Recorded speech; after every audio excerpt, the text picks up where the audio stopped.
being lonely it sucks, right? Like one of the worst things in the world is to be lonely, as we all know as humans. And one of the most isolating and lonely experiences that we experience is to start your own business. If you're an entrepreneur, starting out on your own is isolating and terrifying and scary, and we all need community around us when we're starting something new, which is why at Cloud Underground we have started the RPG of Life Incubator. It is a free program that you can join to be surrounded by entrepreneurs like yourself, like us. We're there as well. We're there to guide you through the experience and help you and support you on your journey of starting a business. But of course, you might think to yourself, okay, if I'm going into a community and I'm telling everybody about all of my ideas, people are going to steal your ideas, right, NATO? How can people go to a community without their ideas getting stolen? The first rule is if you share your business ideas, then somehow your business will never exist. It's actually the other way around, actually. You protect your ideas by learning how to share your ideas. Because imagine it this way. If the people who created the internet, or the people who created computers, or Apple's operating system, or Windows, and all these browsers, and all these things, if there were people who had ideas and they're like, I'm not going to share these ideas, well, some people might say that Bill Gates stole Steve Jobs' ideas. Some people might say that Steve Jobs stole someone else's idea, and someone else might say that some other idea was stolen. But somehow all of those companies actually are still around, and they didn't just magically go poof, and all of the people didn't just suddenly go homeless. So why is that? Should we tell them the secrets? Yes, tell us the secrets. Oh my goodness. How do you share your ideas without them just like vanishing and everyone just stealing your ideas and running off and just taking whatever could have been yours? So actually, this is a really interesting question because so I do come from like the tech sphere, like building innovations, building like different things. If you have never been in the tech sphere where you're actually building and coding and developing assets, you've never had to get one of these little pieces of paper and a pen where they're like, this is an inventions clause. The minute you sign this inventions clause, all of your ideas belong to us. They're not yours anymore. So how is an inventions clause any better from trying to figure out how to have an idea, organize that idea in a way that you can say that, hey, look, I'm going to give myself credit for this instead of like an employer's, because if you go and sign that thing on that employer, you're going to sign that employer's name on that invention that was maybe your idea. But what if it was your idea? Did you know that if you write an idea down, it gets a little more complicated than this, so go talk to lawyers, go Google some things. Don't just trust me on this, but I want to send you down the rabbit hole. What is the rabbit hole? We're not trademark lawyers. That's right. We're not trademark lawyers, but there's this magical thing called copyright. Amazing. Wow.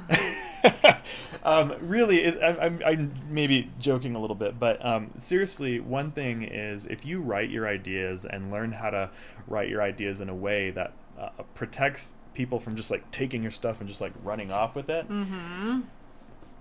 that's the way to protect your ideas, because if you don't share any idea, it's never going to go anywhere. That's right. I'm checking our chats to see if anyone is around and commenting. The ideas unspoken are the ideas that die.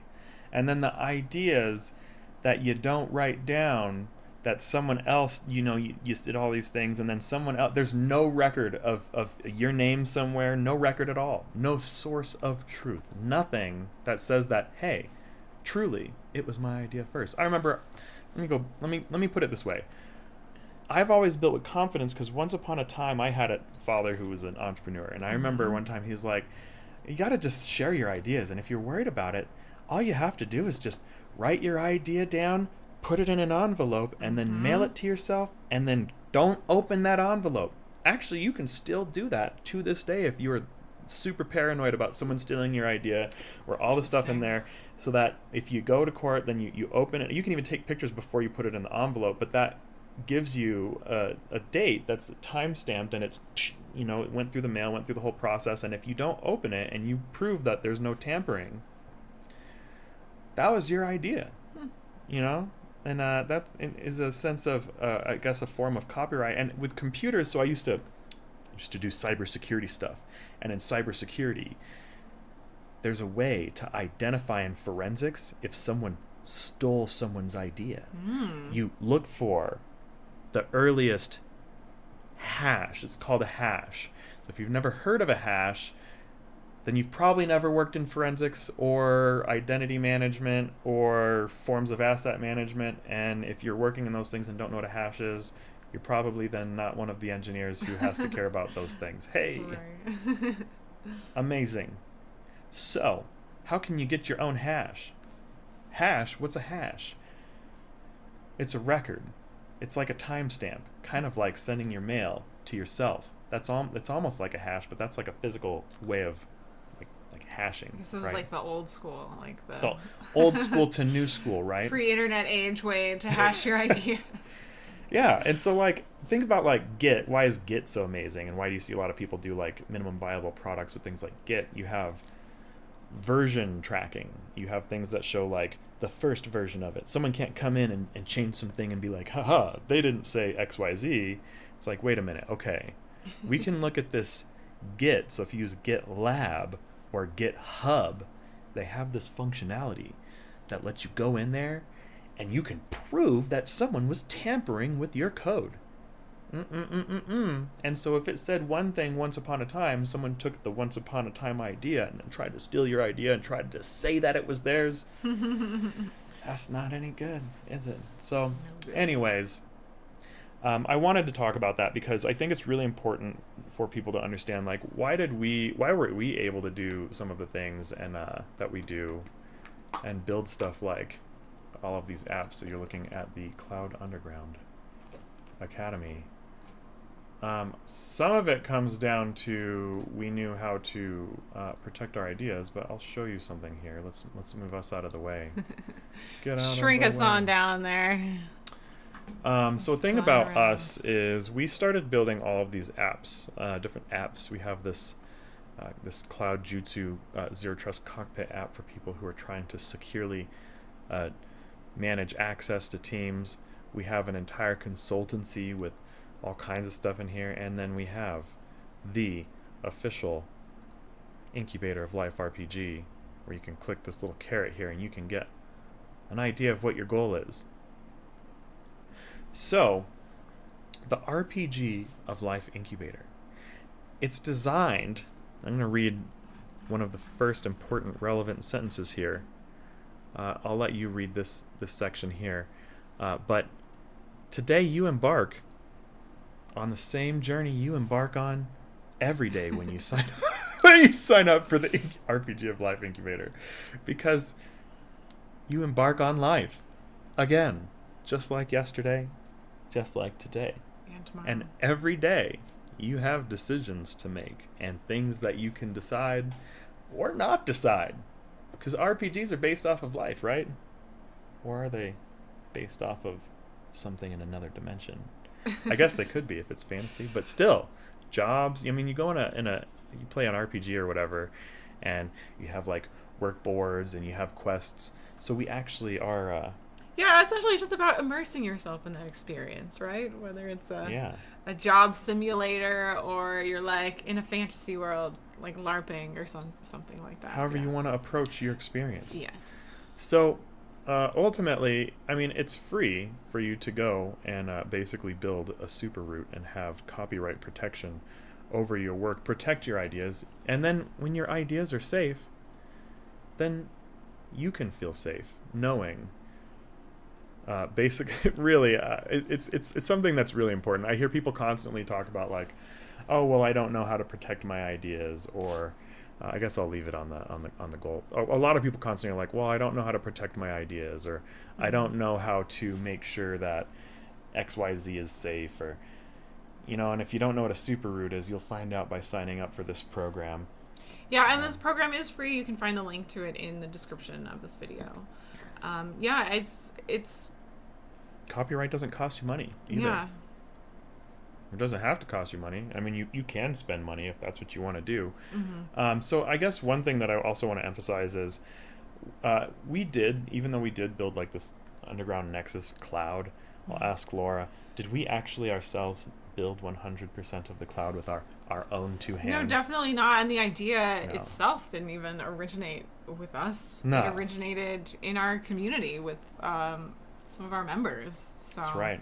It was a member who said, once upon a time, that was Randall Massey who said, who's now one of the co-founders of our company. So not only from community to idea to, building a whole company together. So not only do we listen to our customers, but if you actually do things and you are a customer, then chances are you end up becoming a founder if you're actually like really a founder of something, because we have people who are, we built a dojo member built consultancy after that, but nonetheless a lot of the ideas came from someone else. So someone had an idea, came to us and said, hey, I have this idea, what if we do something with this idea? And in our case it was first, let's make a cloud.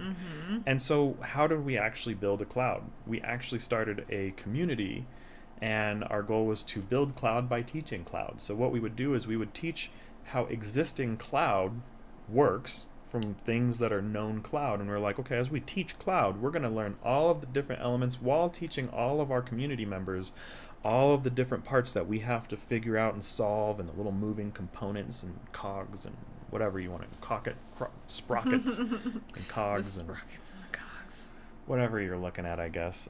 So anyways, yes, so when you're building,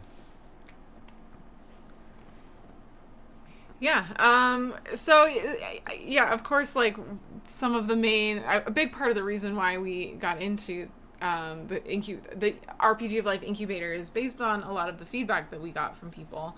One of those things, of course, like we've been talking about, is just the fact that there isn't like most people don't know how to protect their ideas, and that's something that everyone is worried about, is like, okay, I'm going to create something and I'm going to put it out there and people are going to steal it. So of course that's what we've been talking about. The other element of it is like we started talking about, is just built that community element, because it can be really hard, especially when you're first starting out. You don't know who to ask questions to, you don't know where to go when you need help. So and it can be really isolating, because you probably, if you're like me, then there probably aren't a lot of other entrepreneurs in your life. Most of your friends are probably not entrepreneurs. I think some of us have a different experience. NATO, for example, comes from like a family of entrepreneurs. So it's more they don't, like they don't hang out. Like, right. The thing about entrepreneurs, it depends on who you're talking to. Sure. I spent all my time alone. But the point of that being is like you can ask your dad questions. You have people you can go to for That's resources. true. For somebody like me, where I'm like, oh, I don't even know where to begin. That's where something like the RPG of Life incubator comes in. Is we really want people to come in, get started going through the material. We offer business models in here.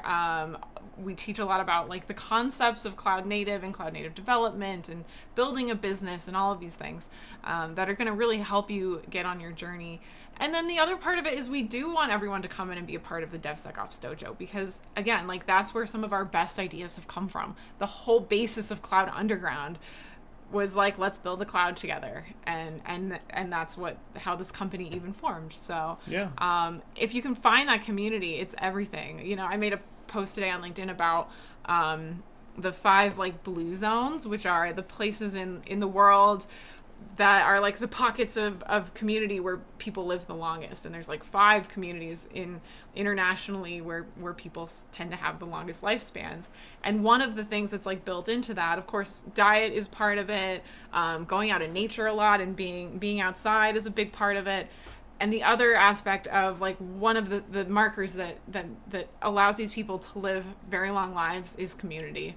If you don't have strong community, then you don't have the support that you need to live a long life, essentially, to have a good business, to do all of the things, to accomplish your goals in life. You really need a strong community. And so that's another thing that we really are all about at Cloud Underground. That's what the RPG of Life incubator is all about. And it's really what we should all be about. How do you feel about the community, Nathan? Well, I think you make a good point, because to Laura's point, on some ends I can take like my own history for granted. I think it's one of my lawyers once told me, it's easy to think of our own experiences as common, but that's actually a thing that creates imposter syndrome and will basically just make you not recognize any value in yourself and not realize that you actually know things. So for someone like me, one big difference between me and others is I do come from an entrepreneurial family, but they did nonprofit entrepreneurship, which is a little different from, say, like the big capitalist corporate thing. And so they still needed investors. They still needed millions of dollars, still had to come up with ways to support hundreds and thousands of students and people over many years, and, you know, around over 40 years. Benefit that I have as a second generation of that, and especially of it not being a nonprofit, because a lot of I'm a little lucky in that maybe not most, a lot of second generation entrepreneurs are like born into like a family legacy where it was like something for profit, where it's like there's money in that, so people aren't gonna, it's not gonna just be this ethereal thing that may or may not move on. But since it's, you know, nonprofit world, it's like whatever that could get handed down, and I could have gone into the trade, but instead I would ask my dad questions, and he encouraged me to do my own thing and find what's important to me and follow what's going to work for, it's just, you know, different people, different things. But, you know, I could go to my dad and be like, Dad, I have no idea how to set up a payroll. How do I do a payroll? And I'm just like, Dad, I gotta lay off my first employee. This is very stressful. How do you navigate these things? I'm stressed. Or like, you know, like other people don't necessarily know who to call or who to talk to. And on top of that, you know, I knew how to find like certain coaches. I knew how to get like institutional funding that comes with coaching and all these things. Definitely. And I think like a lot of people who are like a true first generation entrepreneur, and you've just, especially if you've never had that in your family at all, where you don't have family members who are like making new products, working with new vendors, changing, you know, if you don't have that in your like upbringing for like I don't know what a 9-to-5 looks like. Most people, they have parents who could tell them what a 9-to-5 look like. This is how you keep the job. This is how you don't make your boss mad. I make every boss mad, and then a lot of them will keep me anyways. But sometimes I'll like, if I can't, I don't understand their world enough. I don't understand where they came from enough. But I understand how to run a business. I understand how to like build enough resources to start paying people to help. I know how to like scale. I know things like that. So we all know different things. Some people say, wow, Nato, you know everything. I don't. You know what you know. I know what I know. But in a community can have someone who knows something of anything. Definitely. Everything. Definitely. And that's definitely something, you know, so what you were talking about of like just being like, hey, I need to lay somebody off, and like this, what, I just need support through this, or how do I set up a payroll, like those sorts of things, you know. That's a lot of the sort of support that we also offer in our paid programs too, is like we're gonna really be there like step by step, week by week, doing live sessions with people to get you through those journeys that inevitably you're going to have to like overcome as a business owner. So yeah, like if you've never done a raise, that's stressful, and maybe you don't know who to talk to. If you've never had to choose a trademark lawyer, or choose an incorporation lawyer, or find an accountant, or yeah, whatever. Yeah. Maybe you don't know how to get a coach. There's coaches in our community, but maybe what you do isn't the same thing that some of our coaches do. But no matter what you're looking for, there's someone who knows what you don't know. And if you have a community around you, whatever that community is fostering, that power is at your fingertips if you're involved in that community. Definitely. I guess. And of course, like, we really hope you'll come and join our community, but if our community isn't the right one for you either, there's a million communities out there. Just find the one that works for you, and that speaks to your soul, and that gives you what you need to continue, you know, doing the good work that you do every day. Yeah, and I guess like the last topic is, so like open source is this weird thing. We have this world where we have closed source and open source, and if you've never, most of our followers know what open source is, but if you're one of those who like sees like Microsoft and then sees like Linux and is like, well, open source, closed source, I'm going to go out there and say this is the time in history to really start to get involved in open source, because there's a difference between open source and closed source. It's not to say that closed source is bad. It's not to say that closed source is going to necessarily go away.